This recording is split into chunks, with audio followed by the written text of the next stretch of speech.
नरमी होगी कैसे, किस तरह नरम हो जाएंगे आप। एक बात तो ये बात ज़हन नशीन कीजिए, जिसके ऊपर आप सख्ती करेंगे अल्लाह का ज्यादा कंट्रोल है तुम्हारे ऊपर। अगर वो तुम्हारे साथ सख्ती करे तो क्या करोगे? बेहतर ये है मैं इस पर नरमी करूं ताकि मेरा घर मुश्किल हो गया। जैसे आका इस्लाम ने फरमाया कि तुम जमीन वालों पर रहम करो, आसमान वाला तुम पे रहम करो। और जब तुम उसके सामने खड़े हो जाओगे तो वो तुम्हें इसलिए छोड़ देगा कि तुमने मखलूक पे सख्ती नहीं की। अबू हुजूर की खिदमत में हाजिर हुआ, अल्लाह के रसूल एक सवाल का जवाब तो दें। आपने फरमाया पूछो।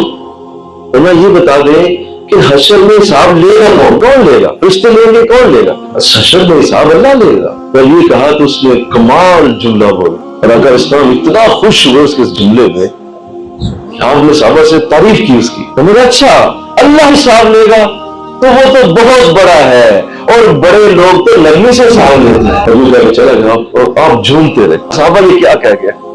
बड़े लोग नरमी से हिसाब, वो सब चीज नरम हो, तुम्हें अल्लाह बड़ा बना, तुम्हें अल्लाह इज्जतें दे देगा। दूसरी बात, अगर आप नरमी सीखना चाहते हैं ज्यादा से ज्यादा चुप रहिए। ये चुप आपको नरम होने पे मजबूर कर देगी, क्योंकि जब आप खामोश होंगे तो सख्ती के अल्फाज नहीं बोलेंगे और जब सख्ती के लफ्ज नहीं बोलेंगे तो लाजमी बात है नरम ही रहेगा।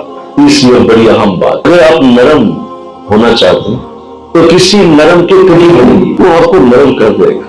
क्योंकि आप जब उसके पास रहेंगे तो आपको उससे कोई सख्त बात सुनने को मिलेगी ही नहीं। तो साहबा हुजूर के करीब रहते थे तो हुजूर हर वक्त नरम ले गए, लिहाजा वो हुजूर से नरमी ले गए। इतना अंदाज बड़ा। अगर ये सबसे बड़ा असूल है कि नरम शख्स के करीब रहोगे तो अल्लाह नरमी दे। तुम्हारे इर्द गिर्द ऐसे लोग हैं जो हर वक्त अल्फाज की सख्ती के अल्फाज में रहते हैं, आप अंदाजा नहीं कर सकते कि आप कितना बड़ा लॉस करते हैं। तो उनकी शख्सियत आपके अंदर जरूर रिफ्लेक्ट होगी, आप बच नहीं सकेंगे। इंसान बड़ी तेजी से अपने इर्द गिर्द के माहौल को अंदर अडॉप्ट करता है, इतनी तेजी से करता है कि उसके करीब अगर एक बच्चा आ जाएगा तो उसकी जुबान बदल जाती है, दूध को दूधू बोलेगा। उसके करीब आने से उसका रिफ्लेक्ट ये हुआ है कि आपकी जुबान चेंज हो गई। तो अल्लाह ने इंसान के अंदर रिफ्लेक्शन को जज़ब करने की ताकत रखी है। आज मैं एक बात कर दूं आपसे, घरों में जो बड़े लोग होते हैं, वालिद वालिदा, अगर ये लोग सख्त होना, घर का अमन धर्म भरम रहता है, उस घर में अमन नहीं हो सकता। सुबह सवेरे उठते ही गालियां शुरू होती हैं और रात सोते तक रहती। ऐसा शख्स जिस घर में होना, समझ उस घर की कश्ती डूब चुकी है। उसको ना आप बात कर सकेंगे, ना आप रोक सकेंगे, जरा बोलेंगे ना वो और सख्त हो जाएगा।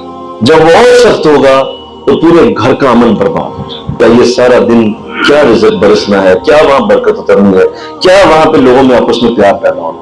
क्योंकि वही चीज बच्चे अडॉप्ट करेंगे, वही चीज आपकी बेटी अडॉप्ट कर जाएगी, वही चीज आपकी बहू देखेगी, वही चीज आपके घर के अंदर के अफराद देखेंगे। पर नरमी फर्ज कर मैंने ऊंचा बोलने में तो ये घरों के अमन के लिए बहुत बड़ी सादत है।